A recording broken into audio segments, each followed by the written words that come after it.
Con la intervención anterior terminamos la primera ronda de preguntas, pasamos a la segunda ronda. Se concede la palabra a la senadora Dolores Padierna Luna, del Grupo Parlamentario del Partido de la Revolución Democrática, para formular su pregunta hasta por 3 minutos.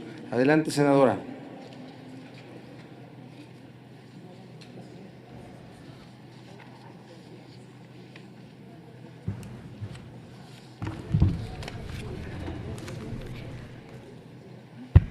Señor secretario, el tema que nos ocupa se denomina México Próspero en el segundo informe de gobierno.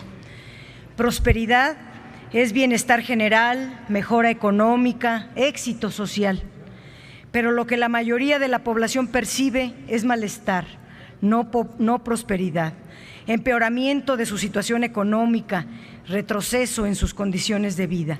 En el primer año de gobierno, la economía creció 1.1, equivalente a menos 0.2% en términos per cápita, es decir, abajo de cero.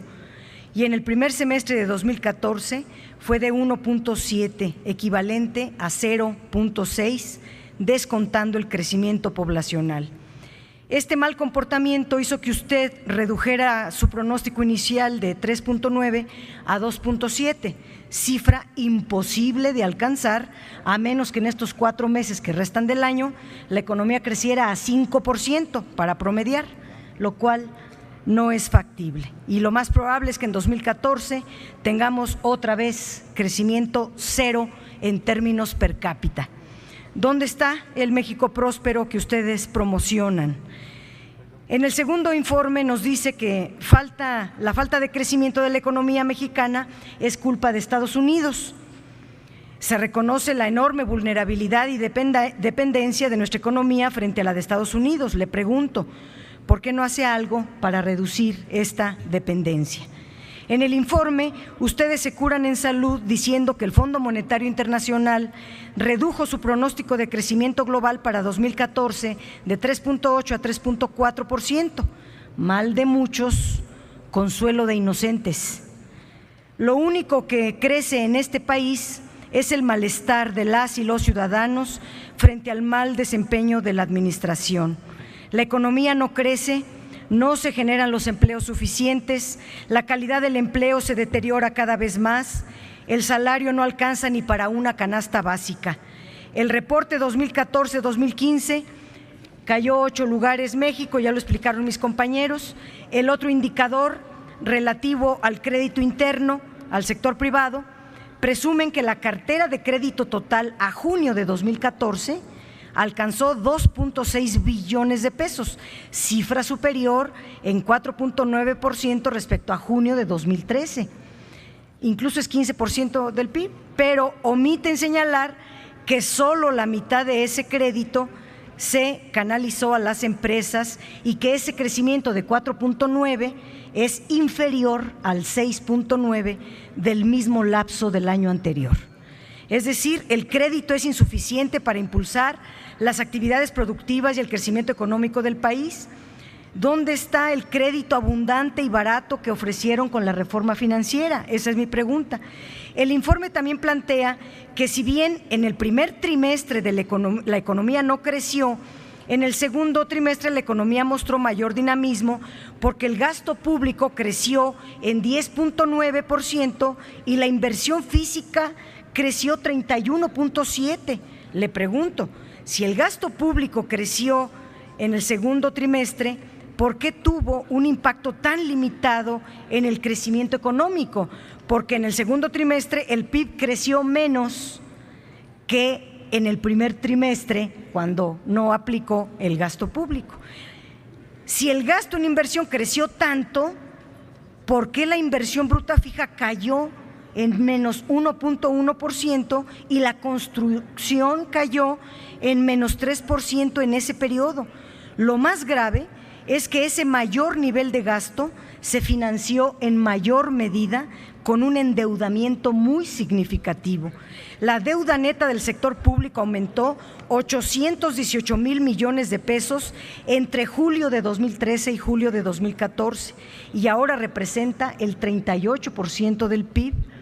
lo que indica que la reforma hacendaria, que aumentó los impuestos a la mayoría de la población, provocando efectos muy negativos en ella, solo les alcanzó a ustedes hasta junio, y para mantener el nivel de gastos incurrieron en un endeudamiento creciente en forma muy irresponsable. ¿Dónde está el grado de prosperidad que ofrecieron con la reforma financiera? Esa es la pregunta. En contraste, lo que ha crecido es la tasa de desocupación. Entre enero y julio de 2014, el desempleo urbano fue de 6.14%, mayor al 5.8% del mismo periodo en 2013. El salario también registró una caída.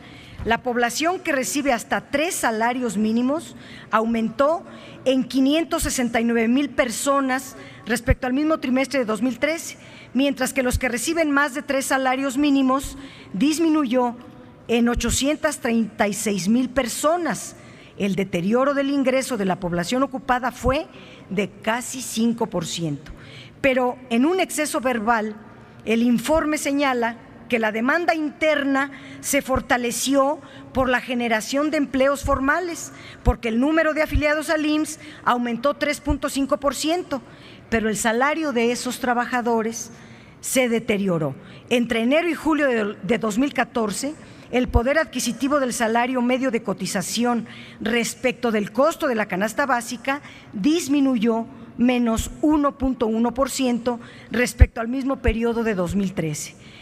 Y el índice que mide a los trabajadores que no reciben ingresos ni para comprar una canasta básica aumentó 2.8% entre el primer semestre de 2013 y el mismo periodo 2014. Por último, los ingresos petroleros del gobierno federal pasarán de 69.4% del valor de los hidrocarburos en 2014 al 71.5% en 2015, a pesar, de que a Pemex se le asignan solo 48% de las reservas, le quitan los proyectos más productivos, se reduce la plataforma de producción y se reduce artificialmente el precio del petróleo.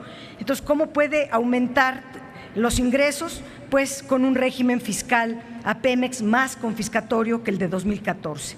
Usted había ofrecido un régimen más blando para Pemex. Como ve, no estamos ante un México próspero y menos aún se logrará tras esa contrarreforma energética que es la más dañina para el país.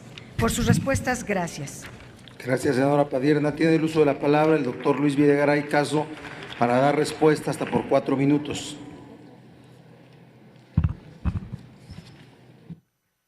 Con su venia, presidente. Gracias, senadora Padierna. Menciona usted, indudablemente, y se lo reconozco, no solamente aquí, sino siempre, como una mujer estudiosa, menciona una gran cantidad de cifras que por el tiempo, si me lo permite, puntualmente a cada una de ellas le haré llegar por escrito un comentario a cada una de ellas. Me limito a contestar, a hacer algún comentario sobre algunas de ellas solamente.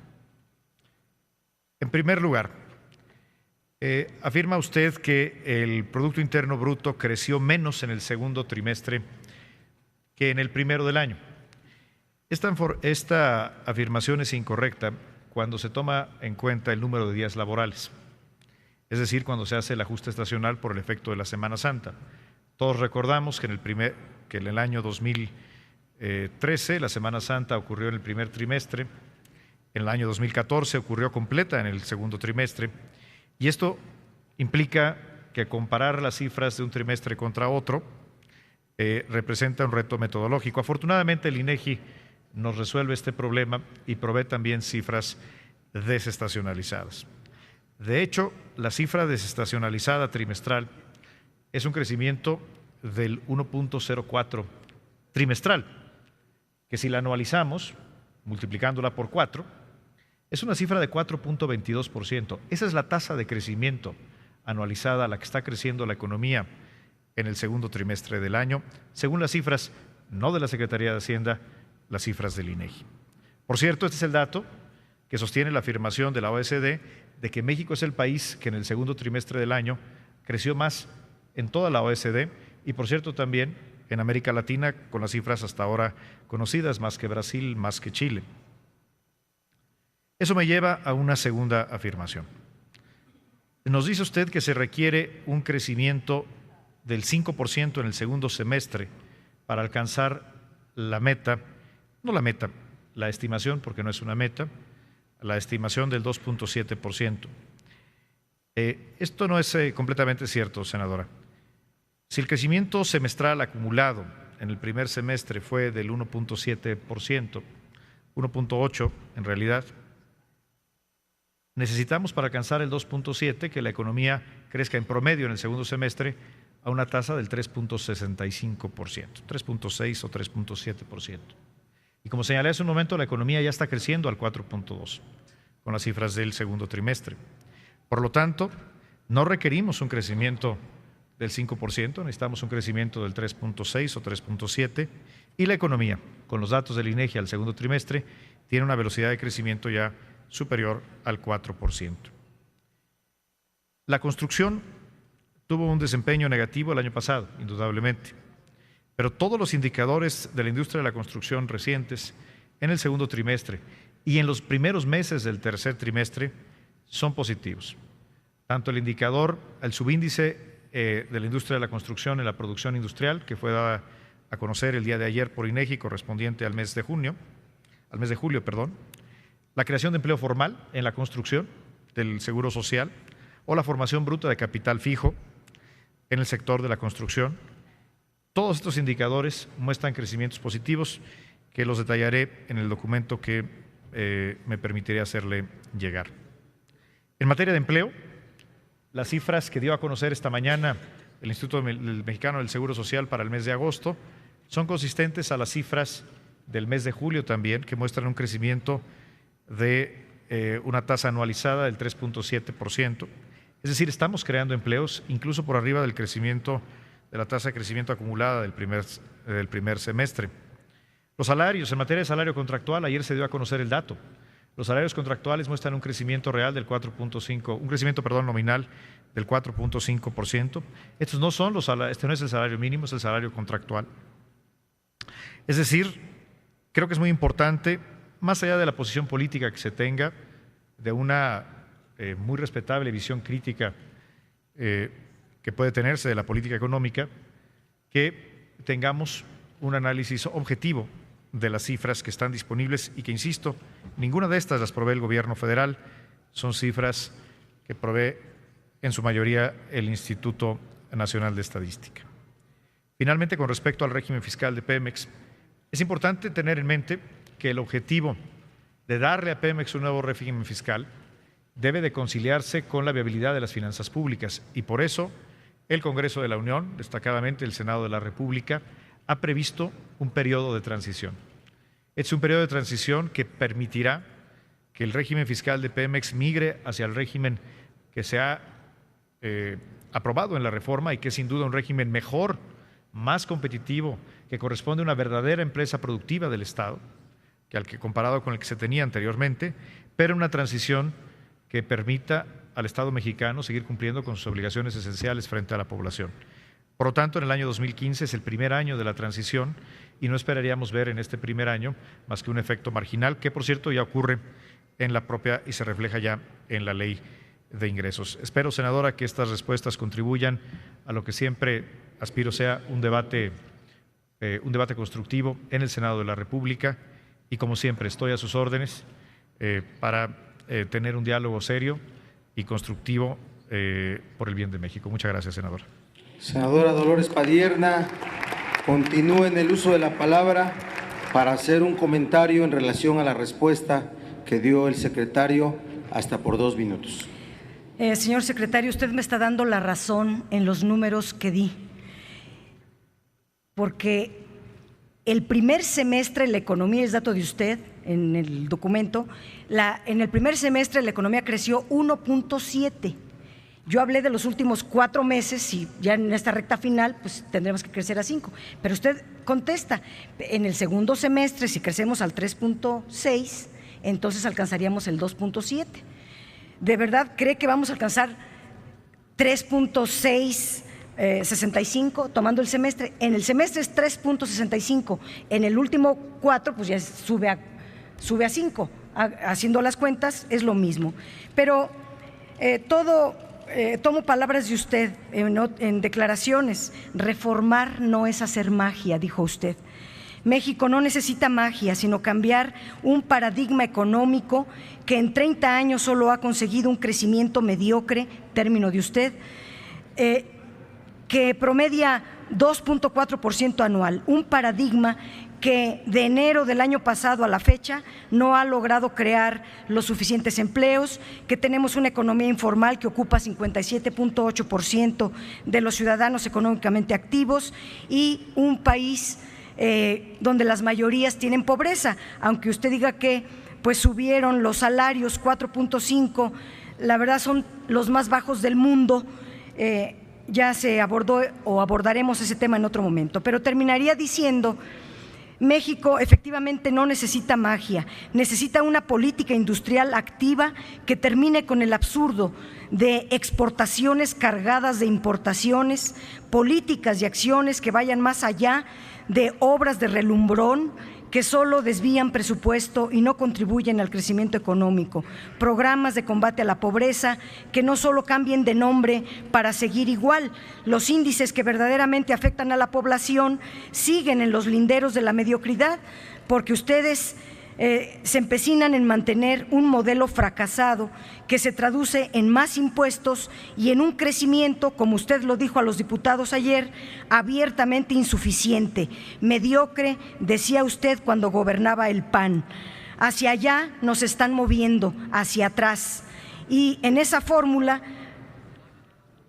para el desastre no hay ciertamente ninguna magia.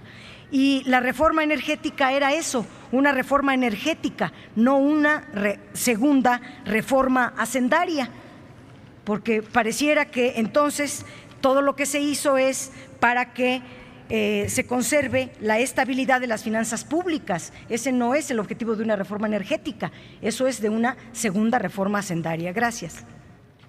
Gracias, senadora Dolores Padierna. Hasta por 3 minutos se concede el uso de la palabra al senador Francisco Domínguez Servién, del Grupo Parlamentario del Partido Acción Nacional, para formular una pregunta en esta glosa del informe. Adelante, senador Francisco Domínguez.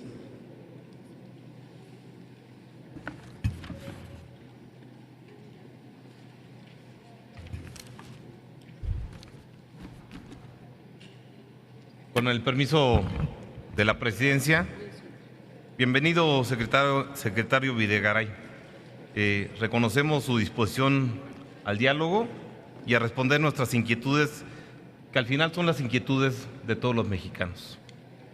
Esta legislatura se ha caracterizado por su alta responsabilidad de legislar y a trabajar en beneficio de todos los mexicanos.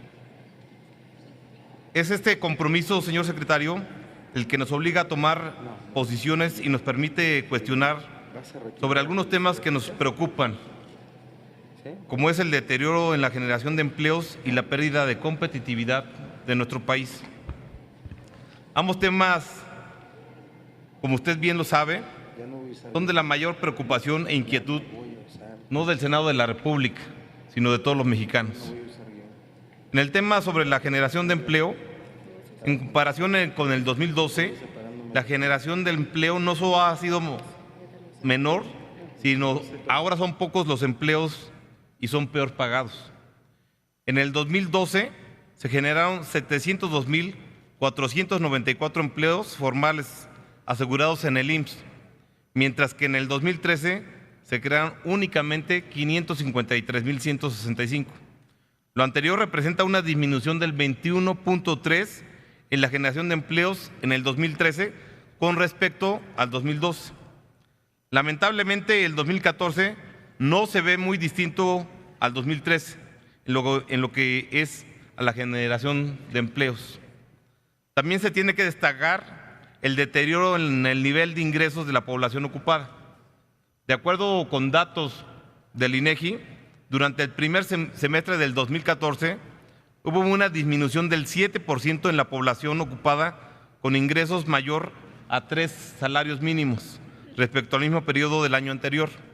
En contraste, la población con ingresos menores a 3 salarios mínimos se incrementó el 10%.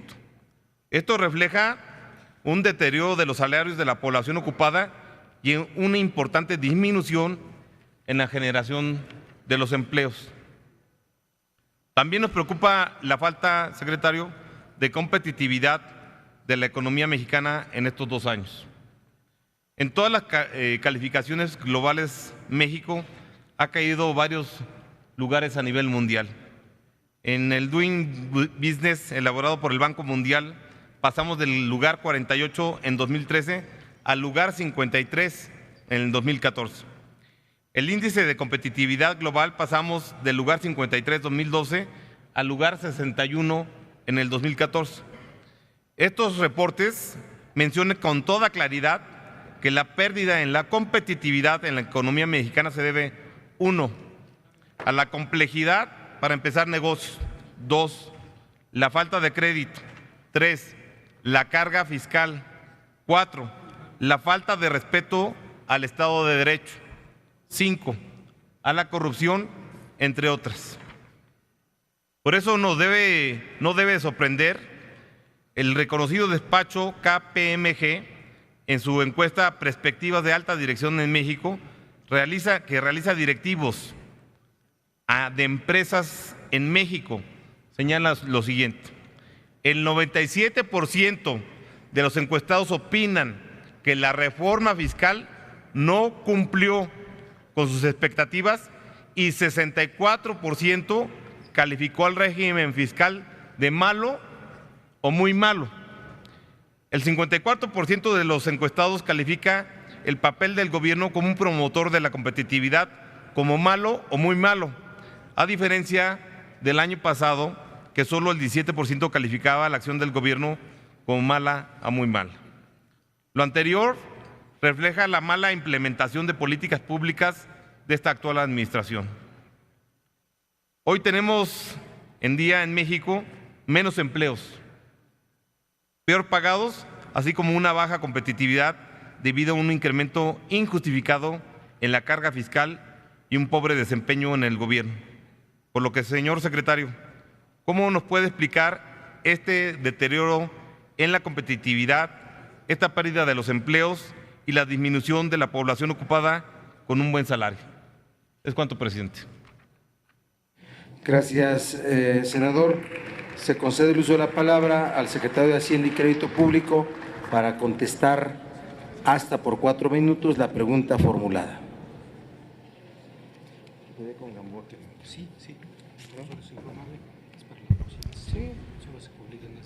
Con su permiso, senador presidente. Senador Domínguez, me da mucho gusto saludarle. Agradezco mucho sus comentarios y preguntas. Creo que en el debate político es muy tentador establecer comparaciones puntuales entre el rendimiento, el comportamiento de las muchas variables en la economía entre un gobierno y otro, entre el gobierno inmediato anterior o los que le precedieron. Lo entiendo y acepto como parte del debate político.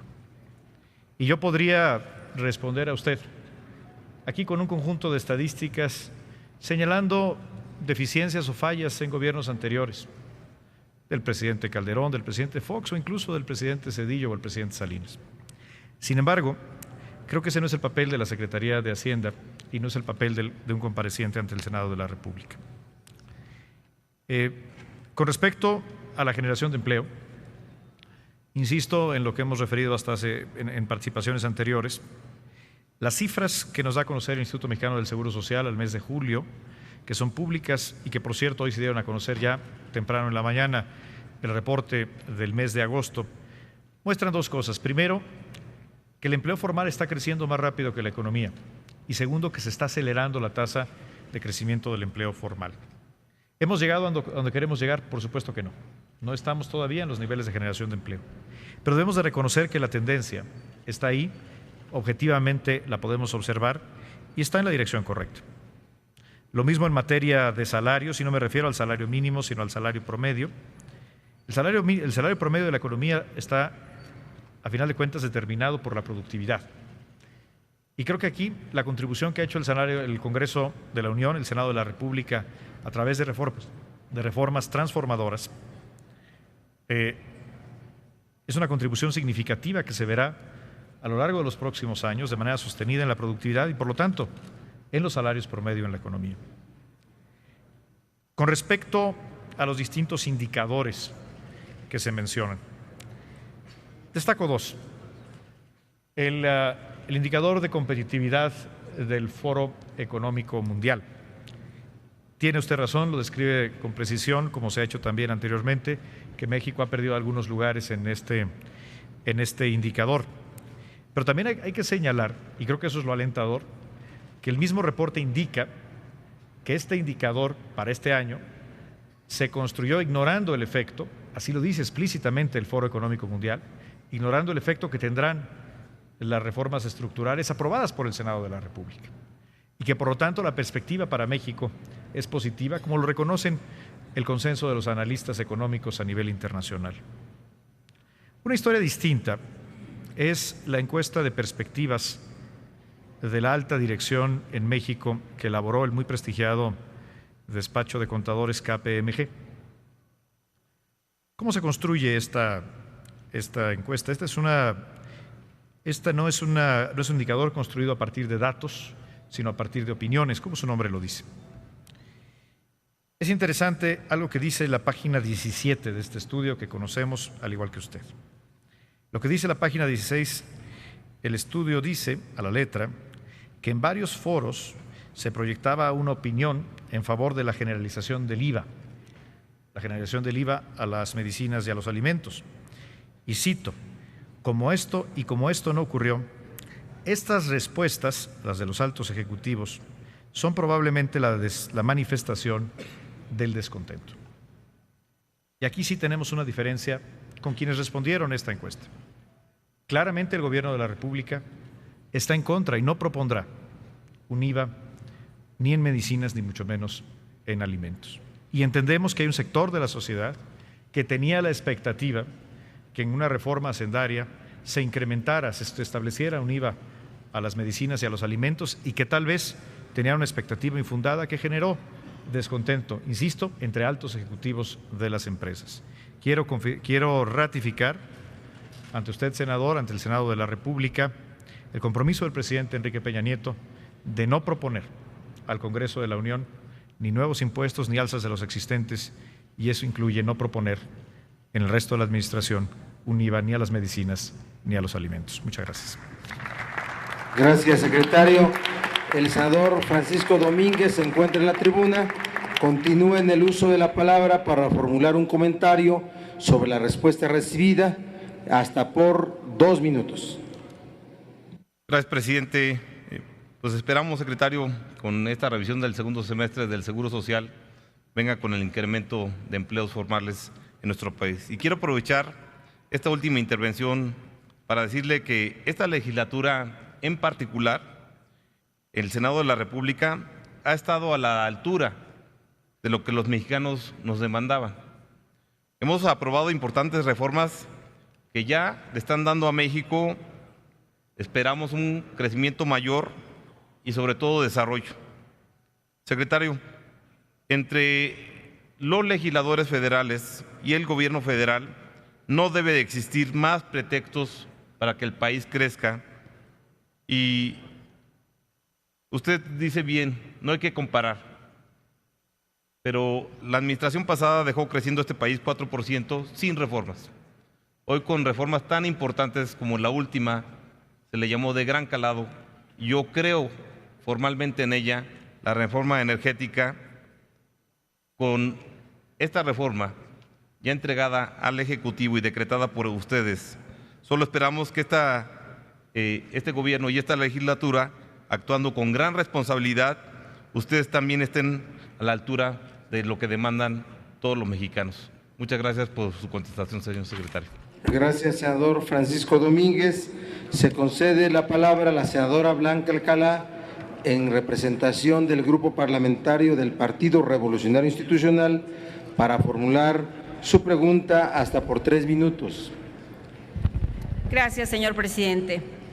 Señor secretario, Retomo sus declaraciones en el sentido de que esta comparecencia representa sin duda un ejercicio de rendición de cuentas, pero sobre todo también la oportunidad de continuar un diálogo constructivo entre el Poder Ejecutivo y el Poder Legislativo.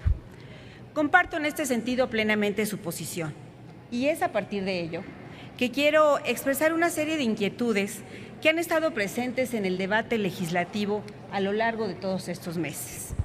Me refiero de manera particular al precio de los hidrocarburos y en particular a la propuesta que ustedes ya han incorporado en el paquete económico 2015 sobre el tema del diésel y de las gasolinas. Para ello, por cierto, vale la pena recordar que una de las premisas que discutimos en ocasión de la reforma fiscal y que mi grupo sostuvo fue efectivamente lograr un sistema fiscal progresivo. Con relación a esta tesis, creo que es muy oportuno tomar en cuenta varios de los datos que se han estado refiriendo a lo largo de los últimos años.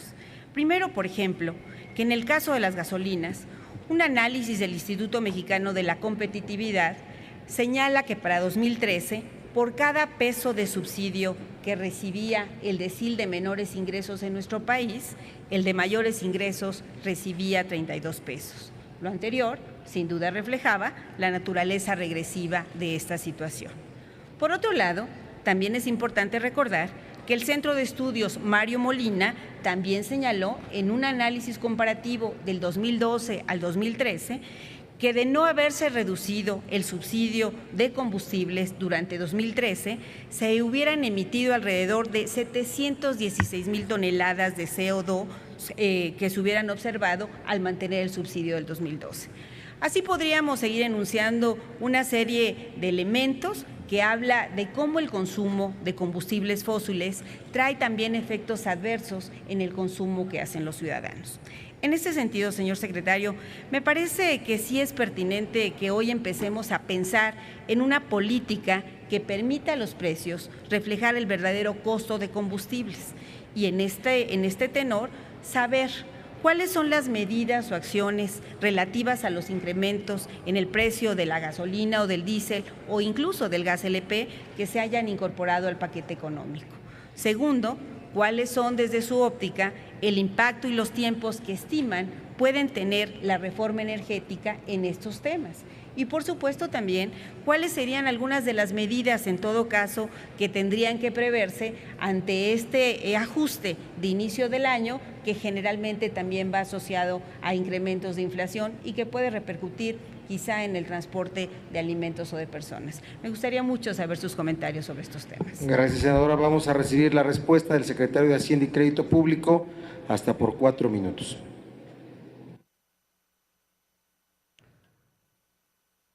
Con su venia, senador presidente. Senadora Blanca Alcalá, me da mucho gusto saludarla. Gracias por su pregunta.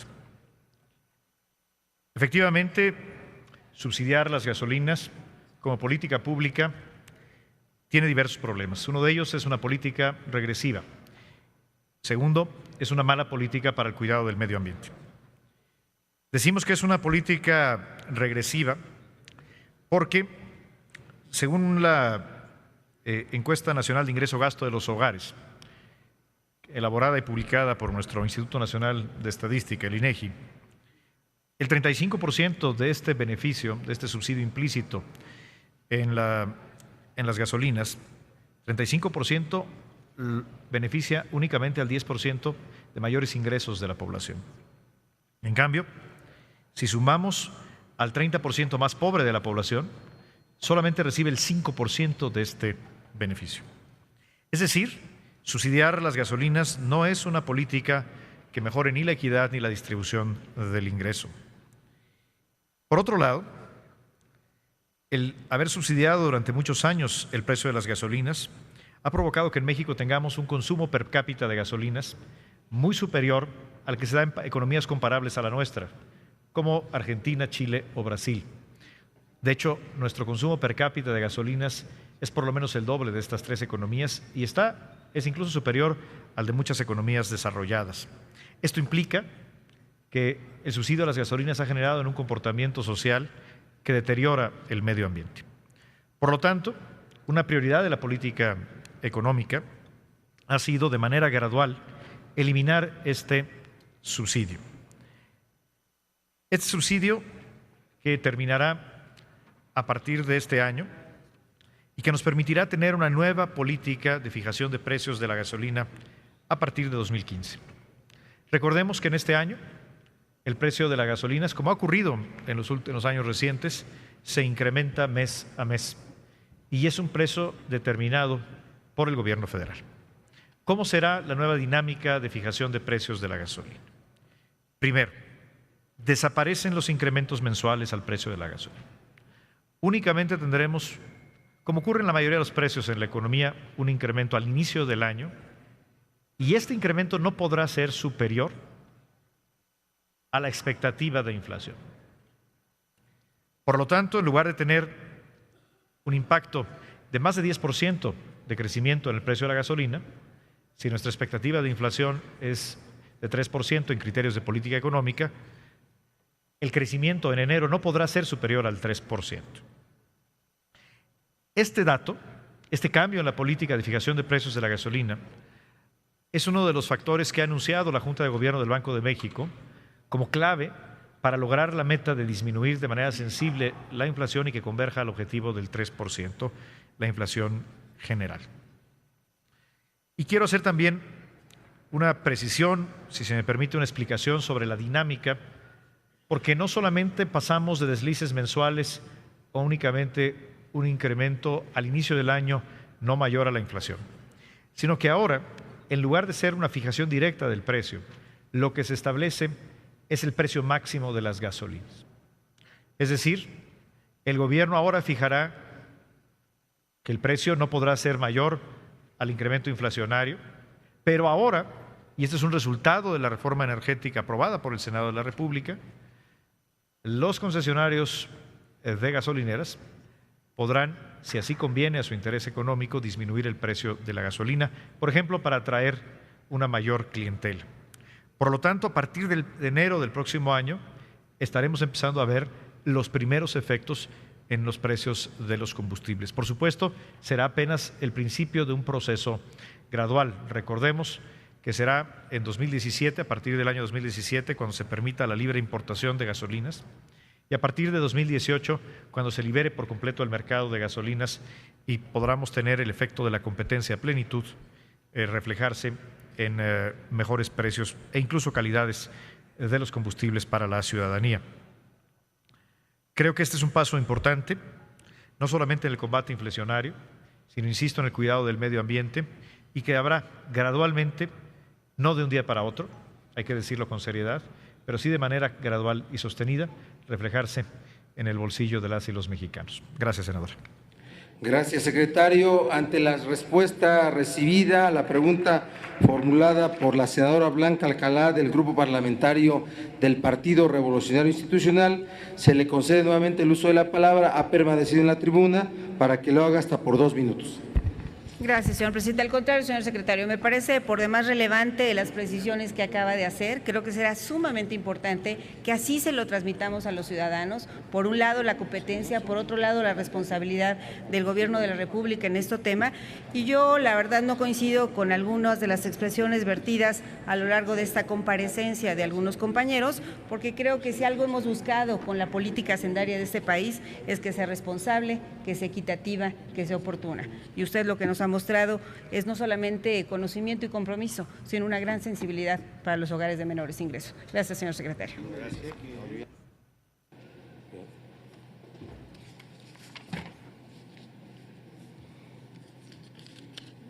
Se concede el uso de la palabra al senador Ernesto Rufo Appel, del Grupo Parlamentario del Partido de Acción Nacional, para formular su pregunta hasta por 3 minutos.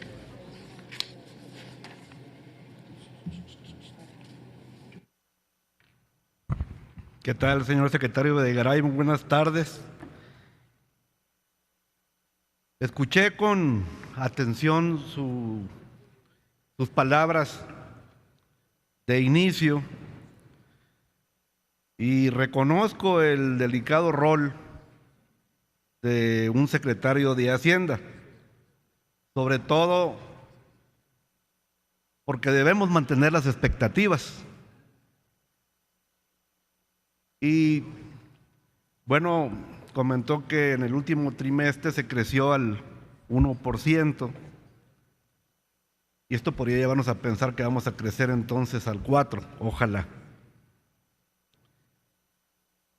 Se proyectó para este año 2014 el 3.9, pero la realidad nos está hablando de 2.7.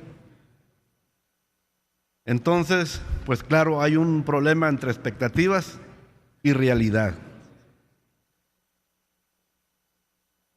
Tengo la percepción, al ser fronterizo, de que nos va bien en el México global, en el de las exportaciones, en el que se denomina en dólares, pero no igual en el México nacional, el que se denomina en pesos.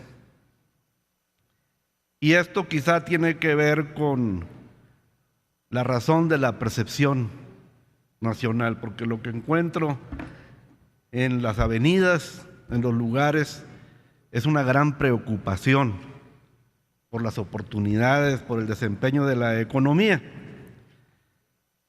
Así, en esa razón, escuché las palabras de mi compañero Blázquez, que habló del IVA en la frontera, y los datos que usted tiene acerca del desempeño. Al igual, tengo datos que discrepan.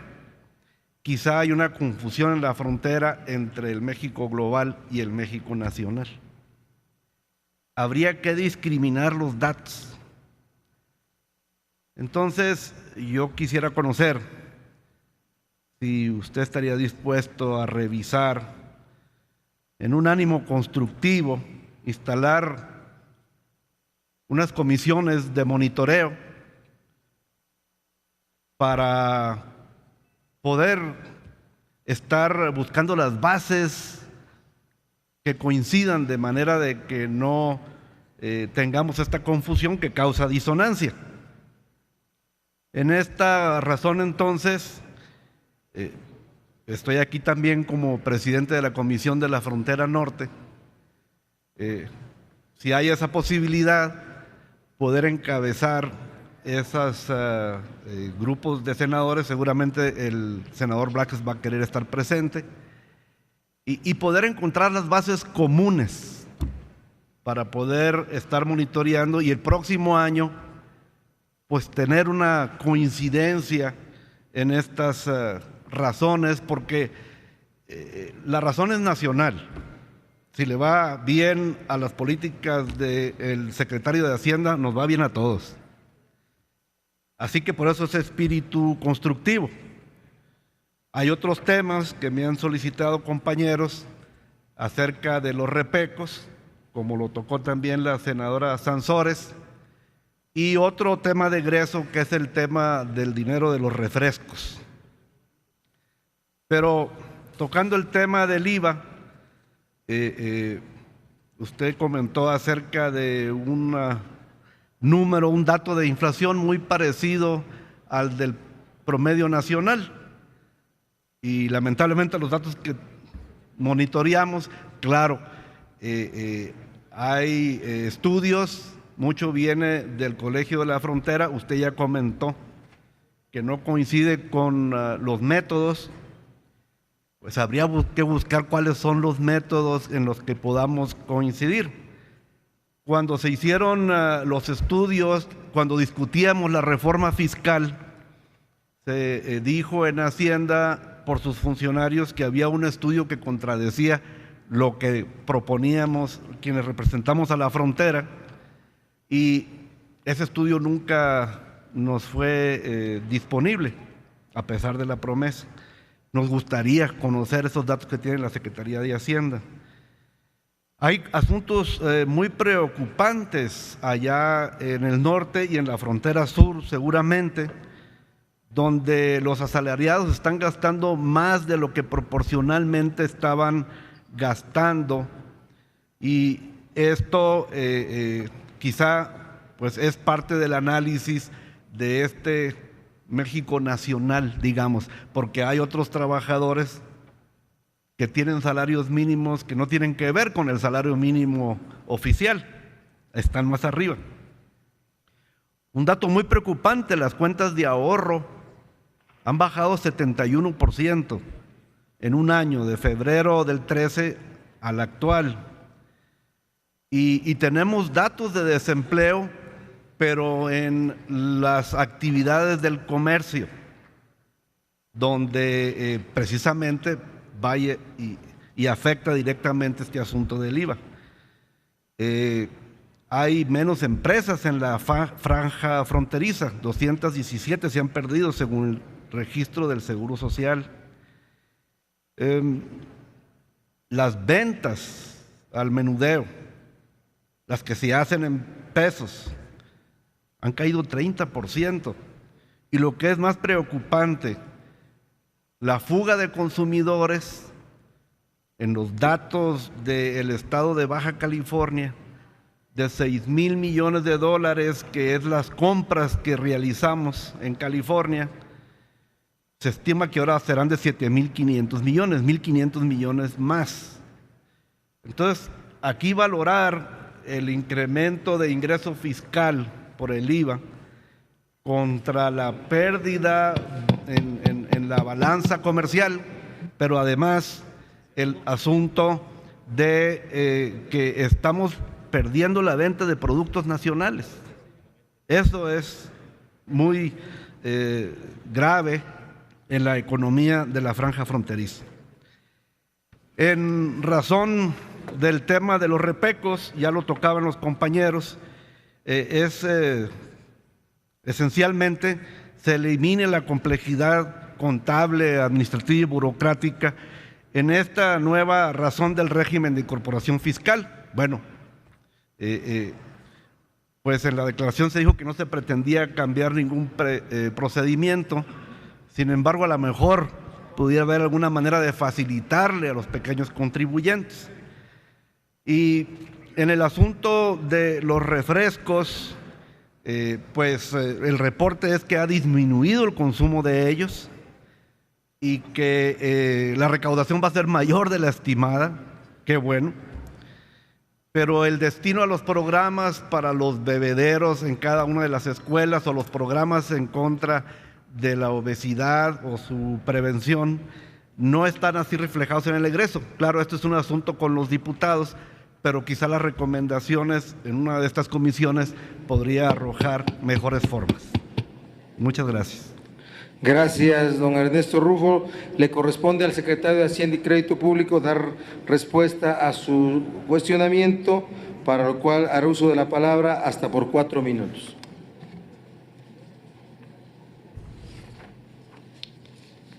Gracias, presidente. Senador Rufo,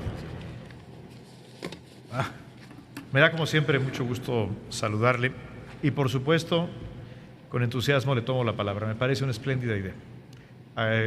Convóquenos como presidente de la Comisión de la Frontera Norte a la Secretaría de Hacienda y participaremos con mucho interés para, de una manera profesional y objetiva, dirimir las diferencias que podamos tener sobre cuáles son las cifras. Les sugiero que invite también al Colegio de la Frontera, que son gente profesional y bien intencionada, con quien tenemos algunas diferencias de método, pero son solo eso, diferencias de método. Los datos que tenemos sobre la frontera, y que no repito porque ya los enuncié en la respuesta que ofrecí al senador Blázquez, quien estoy seguro que también estará muy interesado en participar en estos encuentros, son los datos del INEGI. Según el INEGI, la frontera está creciendo más, el crecimiento económico en la frontera es mayor que el del resto del país. La creación de empleos, según el IMSS, es mayor en la frontera. Y la diferencia de inflación es muy pequeña. Incluso hay ciudades que tienen una menor inflación que el resto, el promedio del país. Pero me parece espléndida la idea. Instalemos, conforme a su convocatoria, esta mesa para un análisis objetivo y, sobre todo, como usted bien lo dice, constructivo. En materia del régimen de pequeños contribuyentes,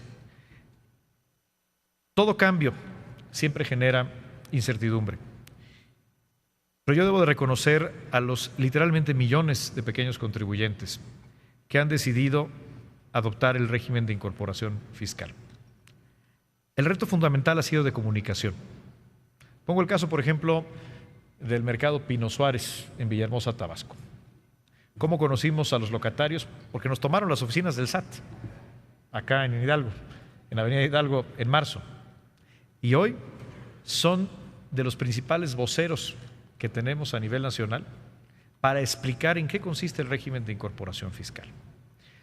El antiguo régimen de pequeños contribuyentes, REPECOS, era un régimen estático que condenaba al pequeño contribuyente, es cierto, simplemente con el pago de una contribución conforme a una tabla fija. Por cierto, no era homogénea en todo el país, cada estado tenía modalidades distintas. Ahora este es un régimen nacional, federal, que administra el SAT, en el cual se prevé la oportunidad de que el contribuyente no solamente cumpla su obligación, sino que además tenga los beneficios de estar en la formalidad, cosa que no permitía el régimen anterior. Entre otros, ahora quien está en el régimen de incorporación fiscal puede emitir un comprobante fiscal, puede emitir una factura, y esto le permite realizar ventas a empresas grandes y empresas formales, cosa que no se podía hacer en el antiguo régimen de pequeños contribuyentes. En el antiguo régimen no se podía acceder, por ejemplo, al crédito para la vivienda del Infonavit. Ahora sí se puede. Entonces, claro que es un cambio que implica un proceso de información. Hay resistencias, hay incertidumbre, el cambio provoca siempre ansiedad, pero ha sido un cambio positivo. A lo largo del diálogo con miles de pequeños contribuyentes en todo el país, también debo decirlo, hemos aprendido muchas cosas. Hay algunos aspectos del régimen de incorporación fiscal que deben afinarse, y es lo que hicimos hace unos días. El presidente de la República publicó un decreto que simplifica, particularmente para aquellos contribuyentes que tienen apenas menos de 100,000 pesos de ingresos anuales. Se hizo una simplificación importante del régimen para que les permita cumplir de manera muy sencilla. Son detalles que hemos aprendido y que estamos en ese proceso. Seguiremos teniendo la flexibilidad que sea necesaria para adaptar el régimen a las necesidades, pero hoy le puedo decir que es un éxito. Tenemos ya en el sistema Mis Cuentas, que es el sistema electrónico habilitado para los pequeños contribuyentes, tenemos ya realizándose más de 4 millones de operaciones digitales. Mucha gente que dice, no, el pequeño contribuyente jamás va a ser capaz de emitir una transacción electrónica. ¿Por qué no? ¿Por qué negarles la posibilidad? Y por cierto, el régimen no hace obligatorio que sea la transacción electrónica.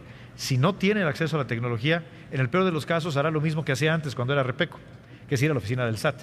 Entonces, es un proceso de cambio y yo quiero desde esta tribuna del Senado hacer un gran reconocimiento al sector privado organizado, al Consejo Coordinador Empresarial, a la CONCANACO, a la Coparmex, a todas las organizaciones del sector privado que han sido aliados muy importantes en este esfuerzo de comunicación, que ahora estamos reforzando, por cierto, con una campaña a través de los medios masivos de información. Por último, señor senador, el tema del impuesto especial a las bebidas azucaradas, el impuesto a los refrescos.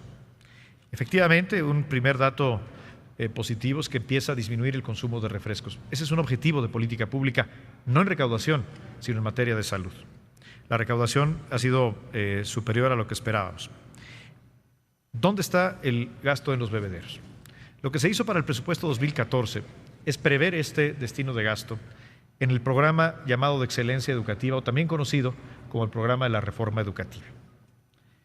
A partir del censo que se hace como resultado de la reforma educativa, lo que se busca es que los recursos se destinen a las escuelas con mayores carencias, escuelas que no tienen piso firme, algunas que no tienen techo y por supuesto que no tienen agua potable. Entonces, una parte muy importante de este presupuesto, que es de más de 7,500 millones de pesos, se destinará al agua potable. Para el año 2015 hemos sido explícitos en el proyecto de presupuesto de egresos que está a consideración de la Cámara de Diputados, el que un porcentaje de este fondo se destine ahora sí exclusivamente a bebederos. Pero se ha hecho primero una inversión en agua potable, porque sería muy complejo instalar bebederos sin que se tenga el recurso básico que es el agua potable. Es un proceso, creo que estamos avanzando y yo quiero agradecer al Senado de la República, a usted, Y si se me permite, a la senadora Marcela Torres, que ha sido fundamental en este proceso, el apoyo que se le ha dado a esta medida, que es una medida no recaudatoria, es una medida de salud pública. Muchas gracias, senador. Gracias, secretario. De la información recibida por este pleno sobre la pregunta hecha por el senador Ernesto Rufo, nuevamente se le concede el uso de la palabra al senador para que haga un comentario hasta por 2 minutos. Muy bien. Gracias, secretario, por su respuesta y el comentario. Sí, ver con expectativa positiva el tema de instalación de comisiones para poder monitorear, en el caso de las fronteras, poder discriminar entre el sector externo y el nacional, que yo creo que confunde las cifras, y también quizá poder explicar las tasas de crecimiento, porque tengo la impresión de que lo que crece es el sector externo y no el nacional, pero el promedio da 2.7. Así que ver con claridad el dinamismo. Y sí, también la comisión para el tema de refrescos, porque hay temas de obesidad y todo eso dentro de ese programa que usted refirió. Muchas gracias.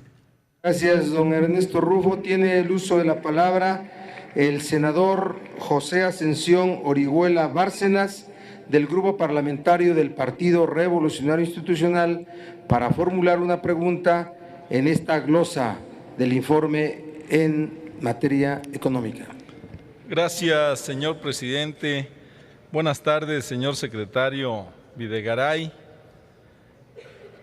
Buenas tardes a todos, compañeras, compañeros.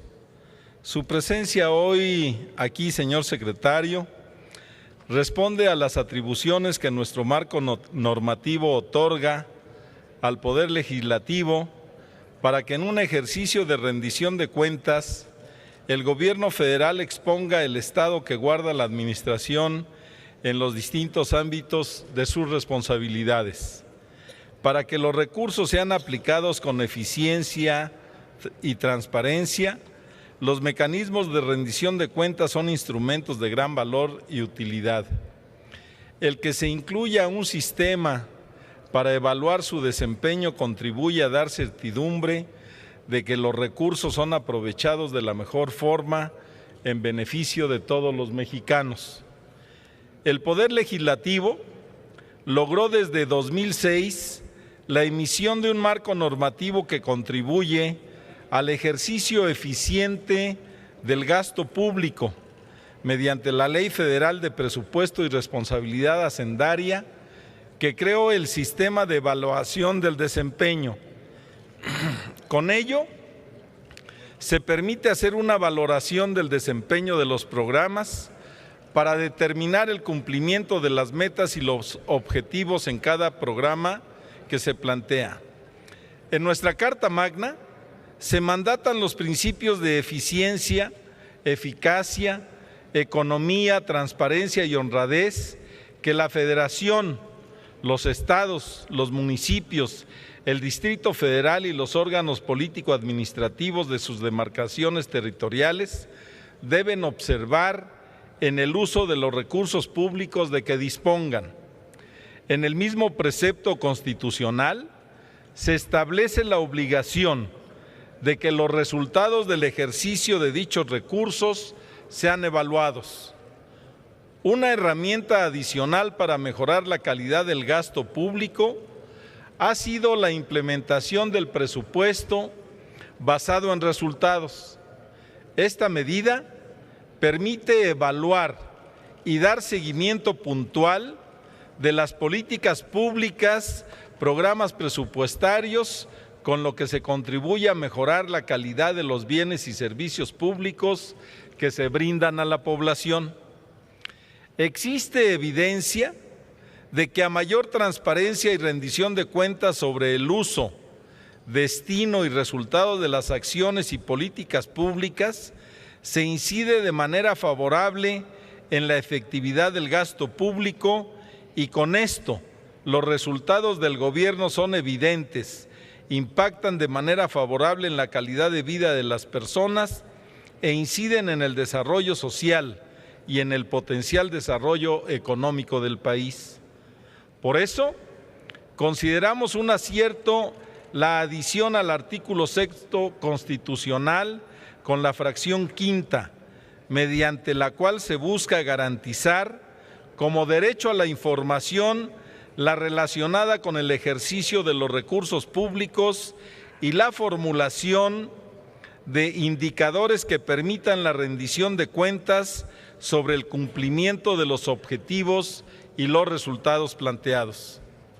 En ese contexto, señor secretario, considerando además que con la reforma hacendaria que algunos de nuestros compañeros plantean críticas, pero que sin duda le dan la oportunidad al gobierno de cumplir sus compromisos y que ha incrementado los ingresos disponibles del gobierno federal, quisiera que nos definiera, ya que en esta sesión, señor secretario, se han tocado muchos temas, pero el tema de la transparencia, que es mi pregunta y que es del mayor interés para la población, ¿qué acciones ha llevado a cabo la administración del presidente Peña Nieto a fin de contribuir a mejorar la calidad del gasto público y que sea aplicado con eficiencia?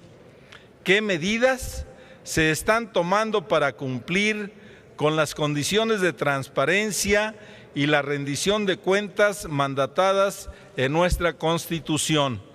Por sus respuestas y su atención, muchas gracias, señor secretario.